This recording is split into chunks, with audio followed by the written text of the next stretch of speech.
Hey everybody, Fishman here. Welcome to another video. 3 months have finally gone by and it's time to get the results from this experiment.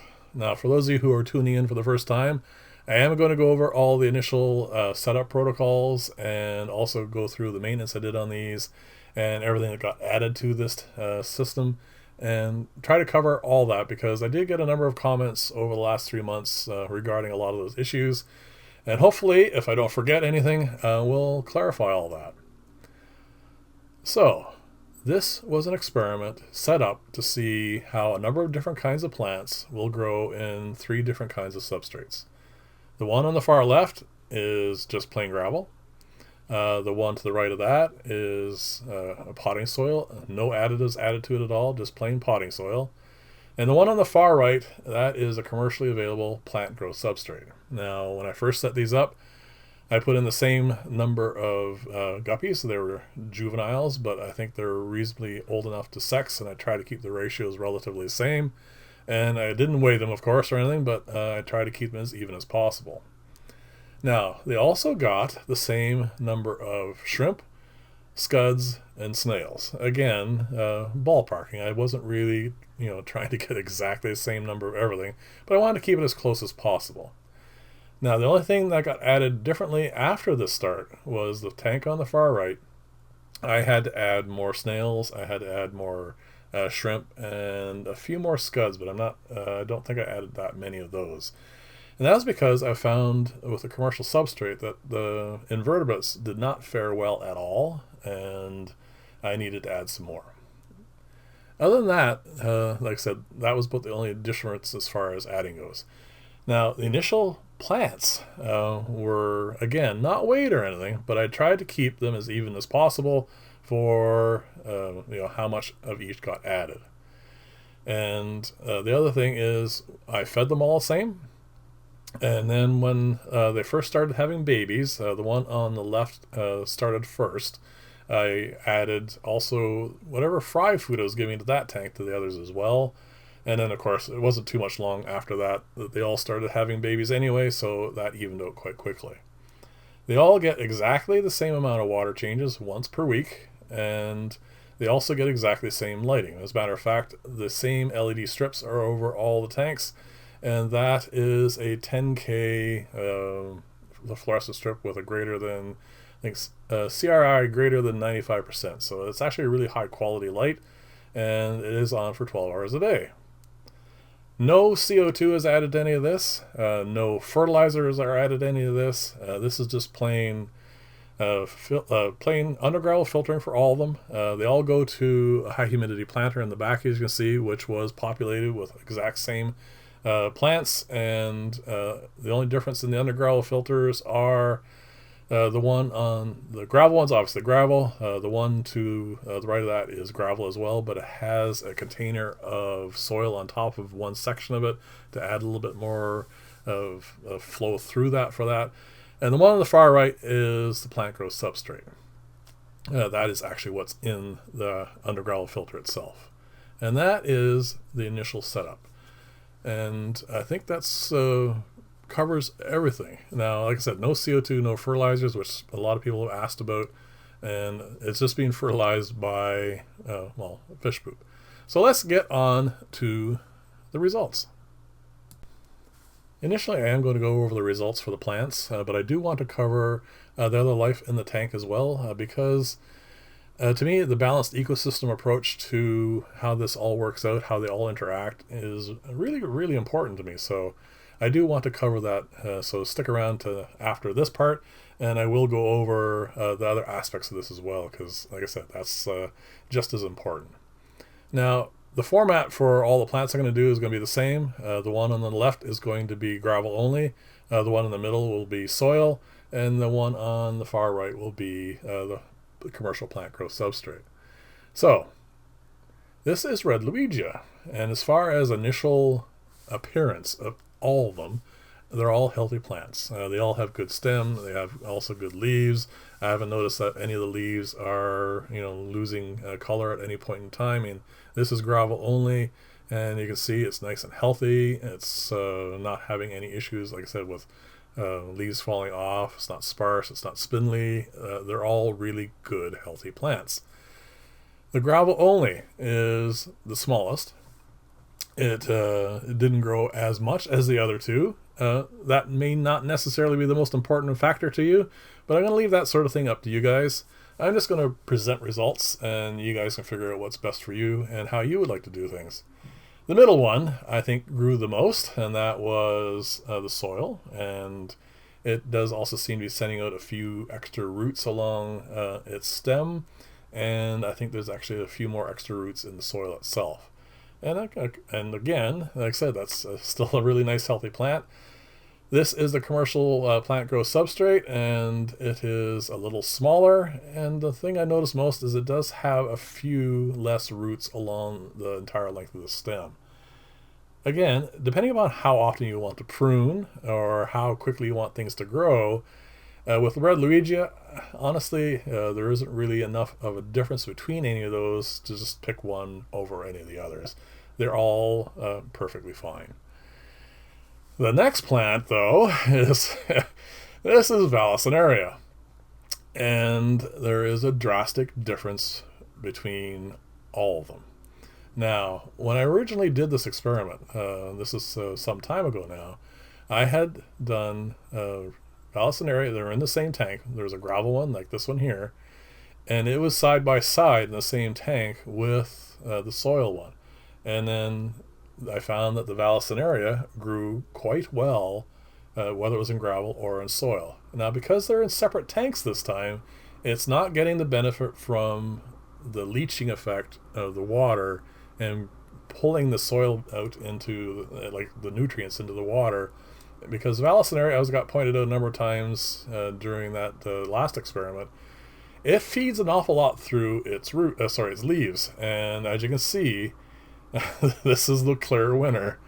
These are lush, healthy leaves, tons of growth, tons of new plants. It is the clear winner because, I mean, with the extra organic matter that's being put into the water, it is just taken off. It is by far more productive than any of the other two. Even the final one here, this is the plant growth substrate. I find the leaves are not as healthy. They're fine. There's nothing wrong with them. They're not like stunted or anything. The gravel one obviously did the least, of course. But it is still growing quite nicely. It is healthy, and well, like I said, not as robust as the other one. Sorry for the length of time between me putting these back. But that was a big plant, so it took a fair amount to just get that rearranged back in the aquarium. And as you can see here, there we go. We're going to get on to this one now. You can see that it is not as thick. The leaves are, again, healthy, but they're not as vibrant green as was with the middle one. So again, this is hands down. There's no question whatsoever that the soil grows Vallisneria the best. But then again, if you've been watching these as we went along, there's an awful lot of organic matter in the water, and that has definitely made a difference for this. So we're going to move on to Cryptogram. And if I remember correctly, and this is from a very long time ago, as I've had the original plant for this I got 20 plus years ago for sure. This is Wentai, I think. And now this is the soil one. It is fine. It is not as healthy looking as the other two. But I found whenever I set these up in aquariums, I mean, I've grown this so many times and in pots for so many different aquariums, it takes a little bit longer for it to get going. But about 6 months to 7 months, that you wouldn't be able to tell the difference between the three of them. They would all be fine. And I've grown pots that are just packed, and they're just, all it is in it is just gravel. So I know that will eventually catch up. It just hasn't at this point. At this point, the soil, the plant looks nicer. It has healthier leaves, and it is sending out a few more runners. Cryptogram is a reasonably fast grower, but it is not as fast, obviously, as Val or Hornwort or some of the others. And in time, I suspect that there will be more of a difference between these. But at the moment, I would probably put the soil at slight lead on the other two. But then again, the plant growth substrate, as you're going to see here shortly, it is close enough to being, on par with the soil that it really doesn't matter much. And there is it. I mean, the leaves are healthy. Like I said, I don't really see enough of a difference here. And again, it is up to you whether or not, whether this is important or not. Now, the last plant I'm going to cover today is the Java Fern. Now, I'm not going to do the high humidity planters because I actually didn't see enough of a difference between any of them. And I really didn't want to take them apart for this because, like I said, they're doing really well and they are essential to the filtration of the tanks. So we're going to leave that part out of it. But I do want to cover the ones that were in the tank itself. Now, they're all really healthy. They all have a lot of leaves. I think there's a little bit more growth in the leaves in the two on the right. But have a look at the one on the left. That is in the gravel only tank, and it is thick. It is really well rooted to the rock that it's on. The leaves are a slightly different color. They're a little lighter in green.